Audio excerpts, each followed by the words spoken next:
사도신경으로 신앙 고백하시겠습니다.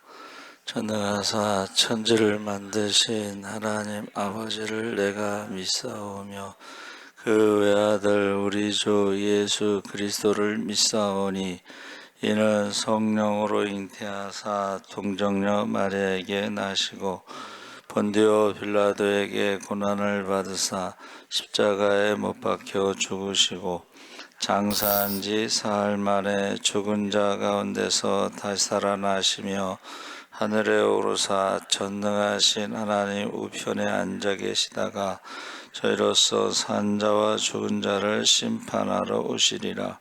성령을 믿사오며 거룩한 공회와 성도가 서로 교통하는 것과 죄를 사하여 주시는 것과 몸이 다시 사는 것과 영원히 사는 것을 믿사옵나이다. 아멘. 찬송가 400장 찬송하시겠습니다.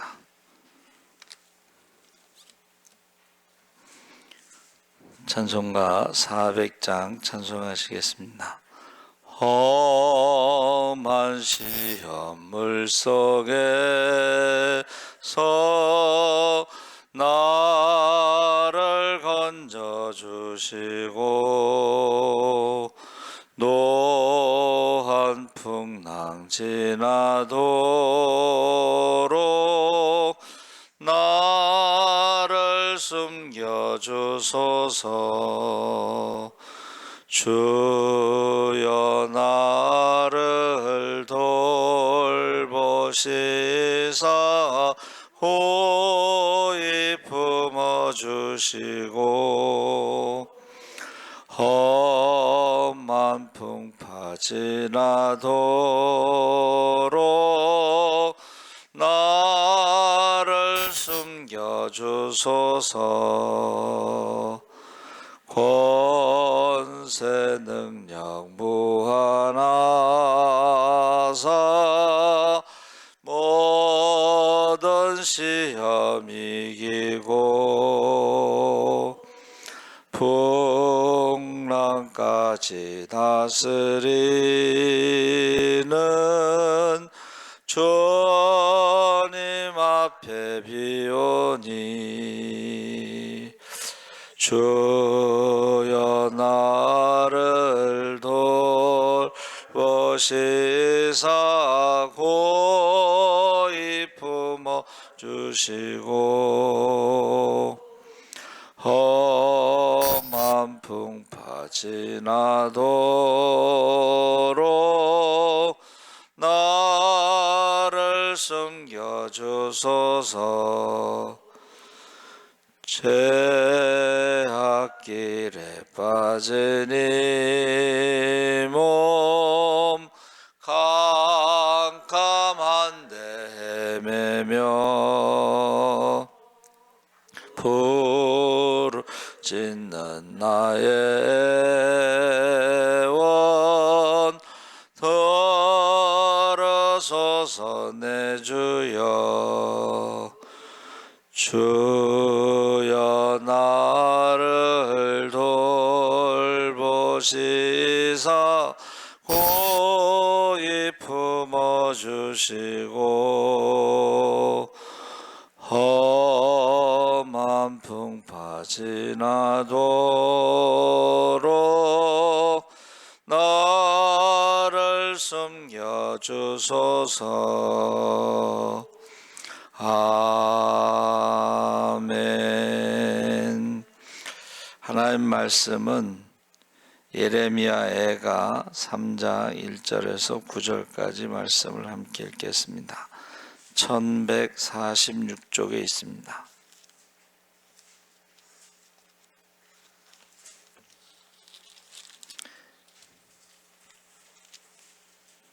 예레미야 애가 3장 1절에서 9절까지 우리 다 같이 한번 읽어보겠습니다.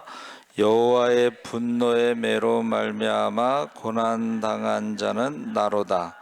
나를 이끌어 어둠 안에서 걸어가게 하시고 빛 안에서 걸어가지 못하게 하셨으며 종일토록 손을 들어 자주자주 나를 치시는도다.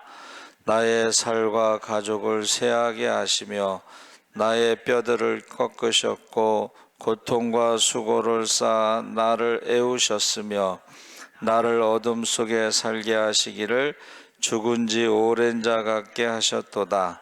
나를 둘러싸서 나가지 못하게 하시고 내 사슬을 무겁게 하셨으며 내가 부르짖어 도움을 구하나 내 기도를 물리치시며 다듬은 돌을 쌓아 내 길들을 막으사 내 길들을 굽게 하셨도다.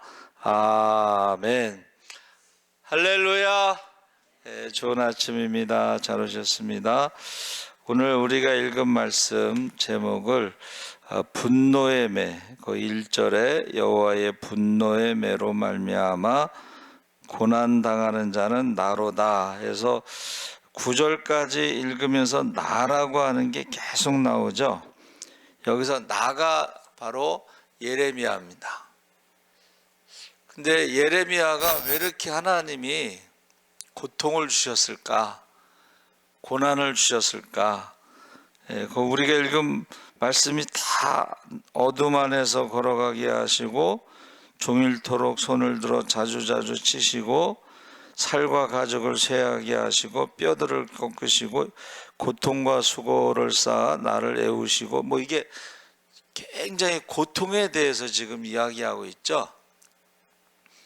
이게 이제 이스라엘을 대표해서 이스라엘의 고통을 지금 개인적으로 경험하는 거예요.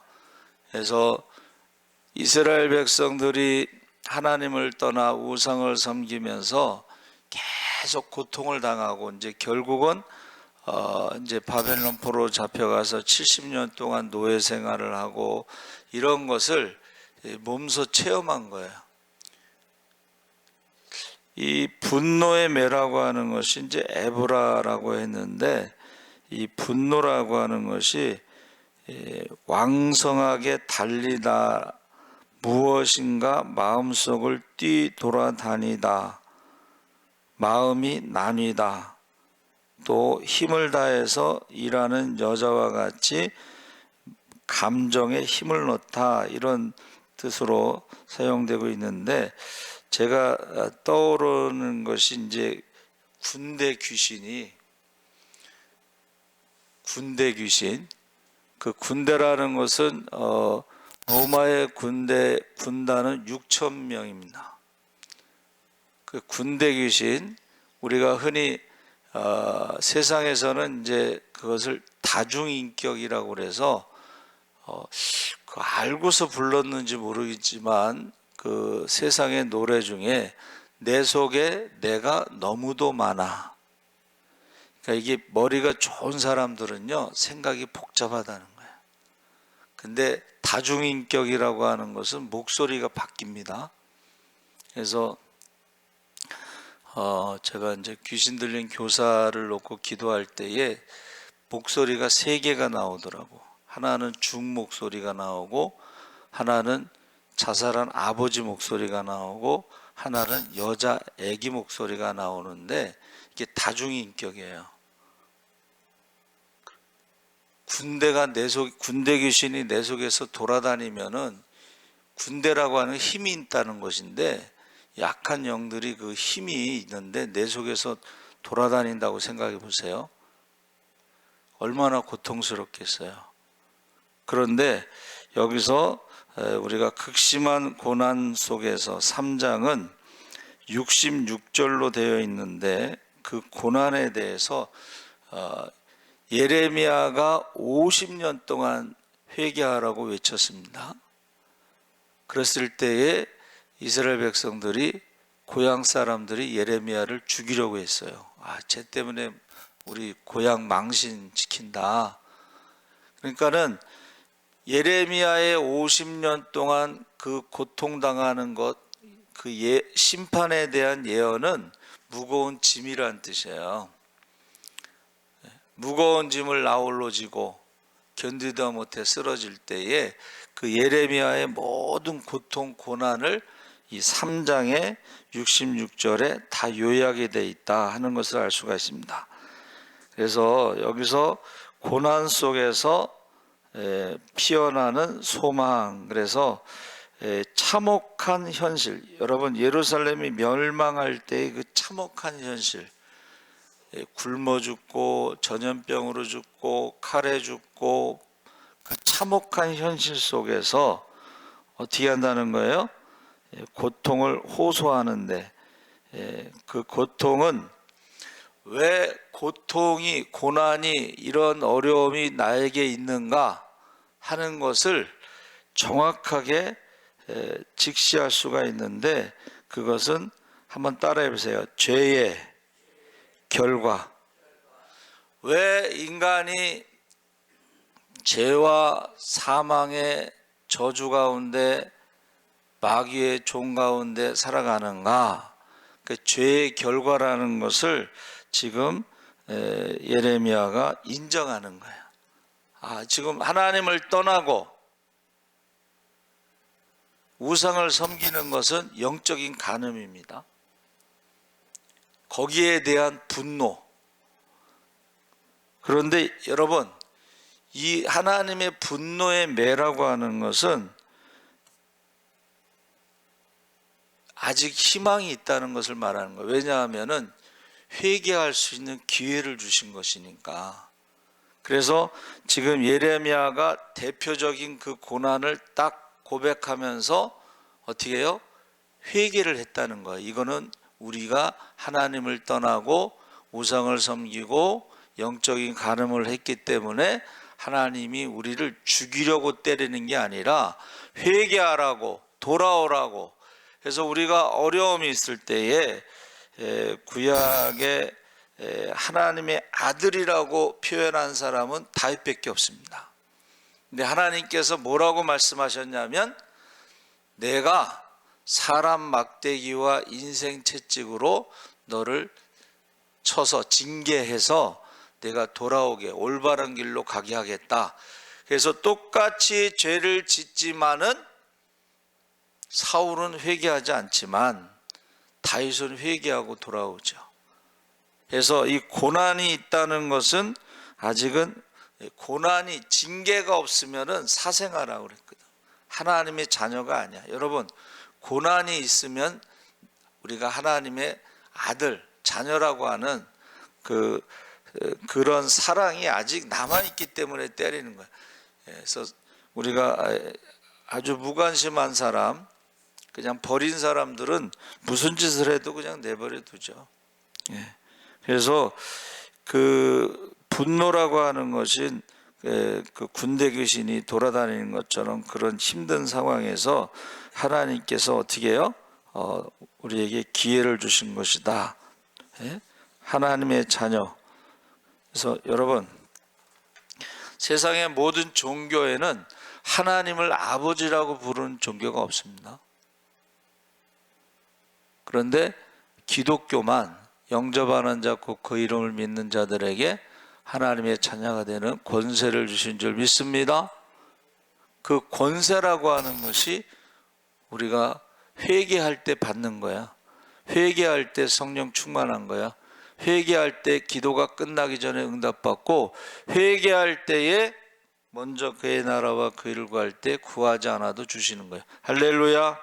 그래서 고난의 현실에 대해서 1절에서 20절까지 나오는데, 그 쑥과 담즙 같은 고통을 숨기지 않고 하나님께 아랜다. 여러분, 저와 여러분이 하나님 앞에 고통에 대해서 호소하는, 죽게 생겼습니다. 그러니까 모세도 이스라엘 백성들이 돌로 쳐서 죽이려고 할 때 기도하잖아요. 지금 당장 나를 돌로 쳐서 죽이려고 하고 있습니다.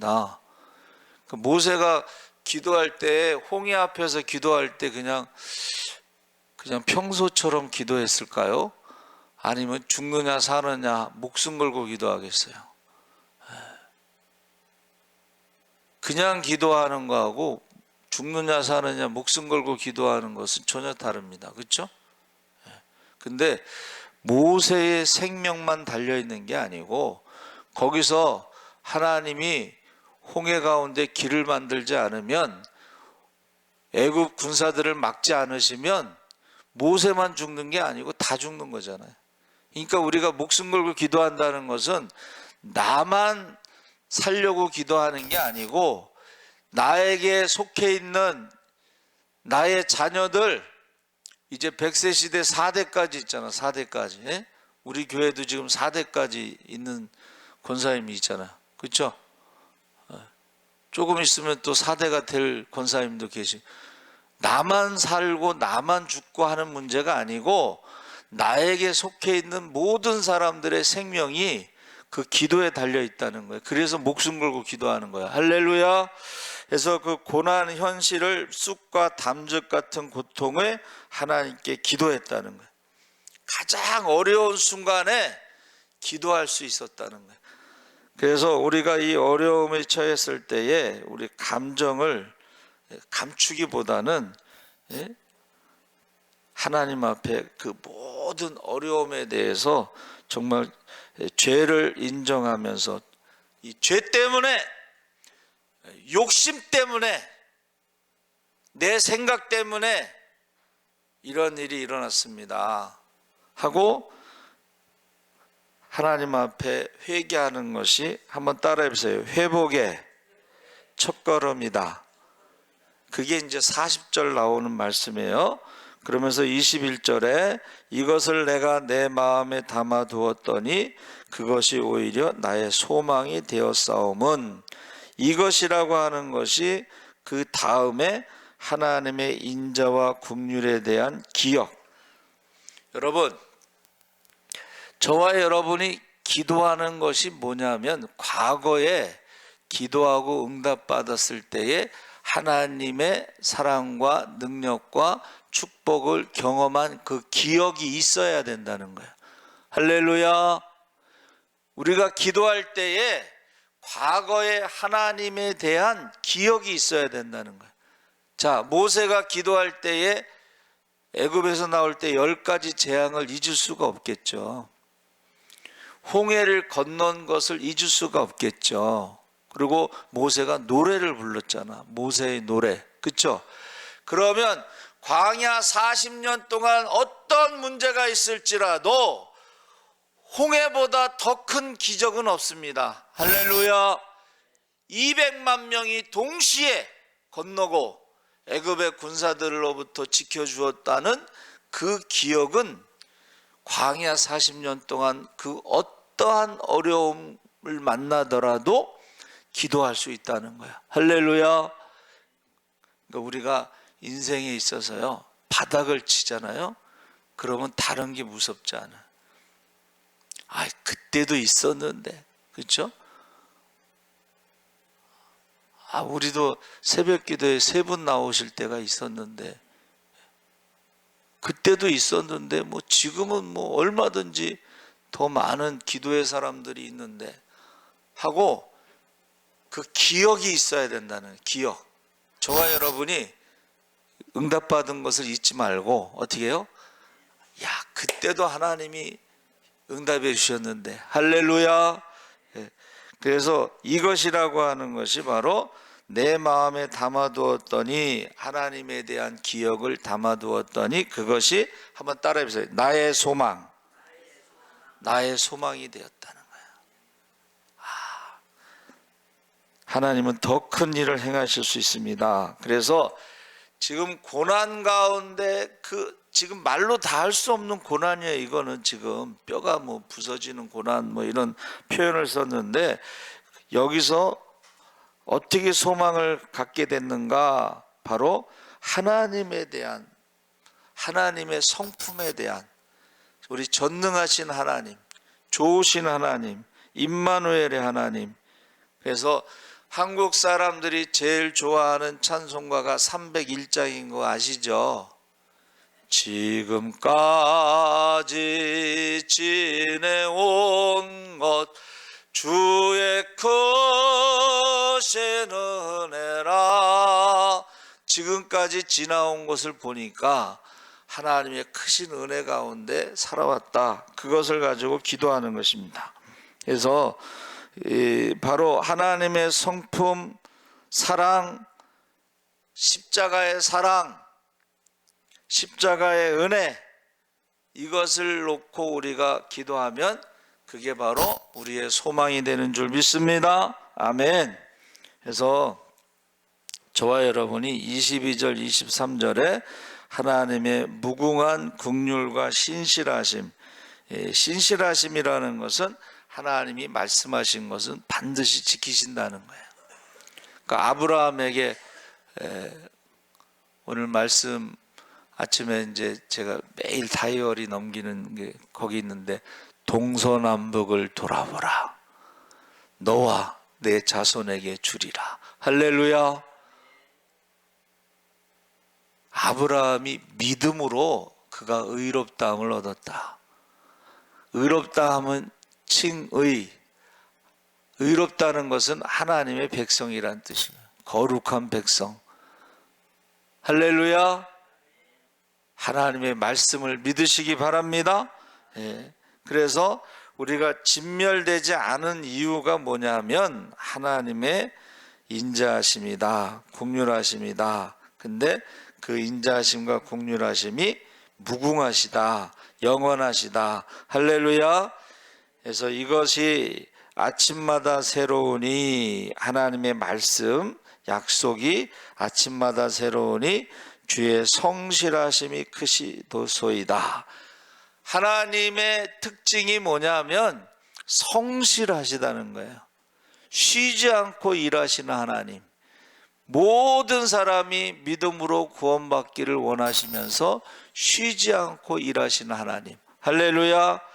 그래서 매일 아침마다 새로우니 주의 성실함이 크시도소이다. 매일 아침 새로운 은혜와 긍휼을 베푸시는 하나님의 변함없는 성실하심이 우리의 삶의 원동력이다. 예수는 나의 힘이요. 할렐루야. 그리고 험한 시험 물속에서 제가 찬송을 묵상하면서 하나님이 가장 가까이 계십니다. 할렐루야. 하나님이 가장 가까이 계신 게 친구란 뜻이라고 그랬잖아요. 그렇죠? 아브라함의 벗, 모세의 친구, 가장 가까이 계신 분, 그것을 어떻게 해요? 한번 따라해 보세요. 기다리면서. 25절 27절에 하나님을 바라보면서 구원을 바라고 잠잠히 기다리는 것이 좋다. 25절 26절에 고난 중에도 하나님의 본심은 우리에게 좋은 것을 주시는 것임을 믿고 기다려야 된다. 그래서 욥이요, 그 고난 가운데서도 딱 호흡만 남았어. 숨 쉬는 것만. 근데 그 숨 쉬는 것을 기도했다는 것이고 그것을 기다렸다는 거예요. 그래서 그가 고백한 게 뭐예요? 연단. 내가 가는 그 길을 그가 하시나니 그가 나를 연단하신 후에는 정금같이 되리라. 할렐루야. 환난은 인내를, 인내는 연단은 소망을 이루느니라. 할렐루야. 그러니까 사도 바울이 고백한 거예요. 여러분, 저와 여러분이 하루를 하나님의 선물인데 하나님이 좋은 것을 주신다는 거예요. 밤새도록 기도했을 때 아침에는 야곱이 이스라엘이 되는 거예요. 하나님과 사람과 싸워서 이긴 자. 뭘로 이기겠어? 야곱이 뭘로 이기겠어? 하나님을. 한번 따라해보세요. 기도로. 밤낮 부르짖는 기도에 하나님께서 응답하시지 않겠느냐. 할렐루야. 그래서 저와 여러분이 고난이 있다는 것은 우리에게 하나님이 기회를 주시는 거예요. 회개할 수 있는 기회를 주시고, 그 고난이 유익이라. 고난이 유익이라. 고난을 통해서 하나님을 알고 말씀을 알고 하나님의 능력을 알고 축복을 알고 하나님의 사랑을 알고. 할렐루야. 그래서 제가 기도할 때마다 그래. 이 고난을 통해서 우리가 하나님의 사랑과 능력과 축복을 경험하게 하여 주시옵소서. 여러분, 지금 예레미야가 지금 3장 66절에 그 고난에 대해서 쭉 죄 때문이라고 하는 것을 고백합니다. 회개합니다. 그리고 하나님의 성품에 대해서 그가 기억하는 거예요. 그리고 그 기억한 대로 기다리는 거예요. 그냥 후회하면서 원망하면서 불평하면서 기다리는 게 아니고 하나님의 그 성품에 대해 좋으신 하나님, 전능하신 하나님 하면서 계속 기도하면서 기다리는 거예요. 그러면 홍해 가운데 길이 만들어질 줄 믿습니다. 광야에서도 마찬가지지. 먹는 문제도 모세가 일용할 양식만 자기만 먹을 걸 구한 거 아니잖아요. 그렇죠? 200만 명이 지금 굶어 죽게 생겼습니다. 200만 명이 지금 물이 없어서 목말라 죽게 생겼습니다. 200만 명이 지금 죽게 생겼습니다 하고 이게 목숨 걸고 기도해야 되는 이유예요. 여러분의 속해 있는 사람, 맡겨진 영혼들이 있잖아. 그렇죠? 혈통의 자녀만 있는 게 아니고 믿음의 자녀들도 있고 또 나라와 민족을 위해서도 기도하고 북한에 있는 백성들을 위해서도 기도하고 우리가 또 선교사들을 위해서도 기도하고 우리가 기도해야 되는 것들이 많은데 그게 다 목숨 걸고 기도해야 돼. 안 그러면은 나도 죽고 기도하지 않으면 나도 죽고 회개하지 않으면 나도 죽고 내게 속한 사람들도 같이 죽는 거야. 그래서 꼭 자녀들을 위해서 꼭 혈통의 자녀와 믿음의 자녀를 위해서 또 선교사들을 위해서 내게 속한 모든 기억나는 모든 사람들을 위해서 꼭 기도하시기 바랍니다. 아멘. 하나님 아버지 감사합니다. 어려운 가운데 우리가 우리 자신을 돌아보고 대신 예레미야가 대신 회개한 것처럼 우리도 대신 회개할 수 있게 하시고 우리가 하나님의 좋으심을 기억하며 하나님의 전능하심을 기억하며 하나님의 선하심을 기억하며 하나님 앞에 기도하게 하여 주시옵소서. 감사하며 예수님의 이름으로 기도합나이다. 아멘. 하늘에 계신 우리 아버지여, 이름이 거룩히 여김을 받으시오며 나라의 임하옵시며 뜻이 하늘에서 이룬 것 같이 땅에서도 이루어지이다.